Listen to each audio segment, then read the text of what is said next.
The lawyer's voice was steady as he read my father's will. Everything goes to your sister, Mr. Carter. The room felt like it was shrinking. I kept my hands in my lap, perfectly still, while Sophia smirked beside me. Sunlight glinted off her bracelet, the one Dad gave her last year, another reminder that she was always his favorite. At 32, I wasn't surprised. Dad had picked her again. The houses on Pine Grove, Lakeview, and the Newport summer home go to Sophia Grace Carter, the lawyer went on. The family company, Carter Enterprises, and all its assets, also go to Sophia Grace Carter. Sophia leaned back, looking smug in her designer black dress, hair flawless. She was everything Dad admired: successful, married to a wealthy guy, picture-perfect kids. Me? I was the disappointment, a marine biologist, divorced, living a life Dad called a waste of potential. Is that all? Sophia asked, fake sympathy dripping from her voice. She turned to me with a pout. Oh, Emma. I'm sorry, but you know how Dad felt about your decisions. I didn't blink. I know, Soph. Mr. Carter cleared his throat. There's a small account for Emma, family photos, your grandmother's jewelry. Sophia laughed. Well, at least you got the photos. Hope they fit in your little apartment. I stood, straightening my dress. Are we done here? The lawyer nodded, probably relieved I wasn't making a scene, but I wouldn't give Sophia the satisfaction. As I reached the door, she called out, Emma, don't worry, I'll help you. Maybe there's a job at Carter Enterprises, nothing fancy, of course. I forced a smile. That's sweet, Soph, but I'm good. The drive home was quiet, autumn leaves swirling outside. Mom would have hated this. My phone buzzed. Sophia, dinner tonight? Let's discuss your future. I ignored it, like I had since Dad's funeral. My small, paid-off house welcomed me, warm and steady. Inside, I went to my office, unlocked the bottom drawer, and pulled out a thick envelope. Mom gave it to me 2 years before she died. Don't open this until after your father's gone, she'd whispered, gripping my hands. Promise me, Emma. I promised. Now, I knew why. Inside were stacks of papers. On top, Mom's handwriting. My darling Emma. If you're reading this, your father is gone, and I'm sure he did exactly what I feared. He was a smart businessman, but he never saw you. He thought your work was just idealism, but I saw the future. 20 years ago, I started investing in green tech. Because of you, these investments are now worth more than Carter Enterprises. Everything is in your name. Sophia can't touch it. Use it to change the world, my brilliant girl. All my love. Mom. My hand shook as I flipped through the documents, stocks, accounts, everything Dad never knew. My phone buzzed again. Sophia. Seriously, Emma, we need to talk. This time, I replied, you're right, we do. The lawyer's voice was steady as he read my father's will. Everything goes to your sister, Mr. Carter. We need to talk. I texted Sophia, come over tomorrow morning, I have something to show you. That night, I pored over Mom's documents until my eyes burned. Wind farms, solar tech, ocean cleanup projects, exactly the kind of work Dad mocked me for. All this time, while he called my career a waste, Mom had been funding the future. I thought about Sophia's smirk in the lawyer's office. Tomorrow, she'd finally see the truth. The meeting. Sophia arrived at 10 a.m., sharp, dressed like she was heading to a board meeting. She eyed my house like it was a stray dog. Emma, really, she sighed, stepping inside. We need to get you set up somewhere appropriate. I led her to the dining table. You're right, we do need to talk. I slid the papers toward her. Mom left these for you to see. Her face pinched at Mom's name. They'd never gotten along. What is this? She snapped. Then she read them. Her hands shook. Her perfect manicure dug into the pages. This is fake. Mom didn't know anything about business. I almost laughed. She knew more than Dad ever did.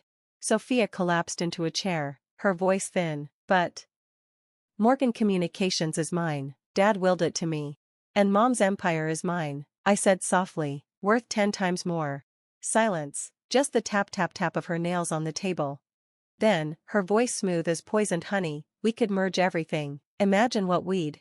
No, I cut her off. You got Dad's legacy, this is mine. For a second, raw panic flashed in her eyes. Then she stood, heels clicking like gunshots. You'll regret this, she hissed.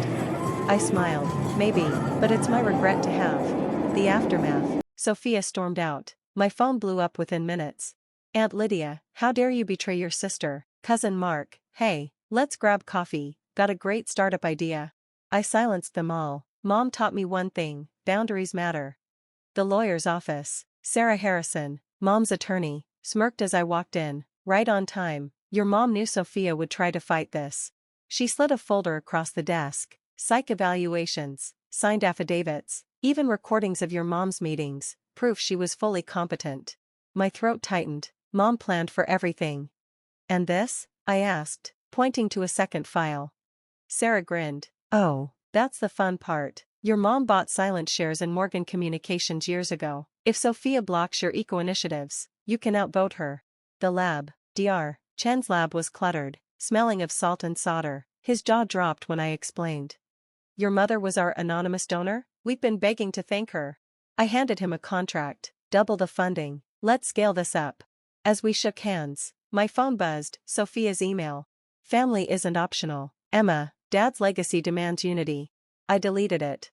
The unexpected visit. That night, Sophia waited on my porch, her Mercedes idling. No snark, no smirk, just tired eyes. We need to talk, she said hoarsely. Morgan stock crashed today. Investors think I'm outdated. I let her in. For the first time in our lives, she was the one who looked small. I flicked on the TV just as my face filled the screen. Breaking news, Emma Carter, daughter of late business magnate Robert Carter, announces merger between her mother's Green Horizon Fund and leading ecotech firms. Carter Enterprises stock plummets 18% in after-hours trading. Sophia made a sound like a wounded animal. I watched the color drain from her face as the reporter gushed about a new era for sustainable industry, exactly the kind of phrase Dad used to mock at dinner parties. You've already won, her voice cracked. I muted the TV, the silence felt heavier than any argument. This isn't about winning, I said, tapping the documents she'd thrown at me. It's about what happens when you bet against the future. Her manicured fingers dug into her designer purse. You'll bail me out. You always do. I almost laughed. No, but I'll show you how to rebuild, if you're willing to learn. She left without another word. The click of her Louboutins on my hardwood floor sounded oddly final. My phone lit up. Sarah, my lawyer.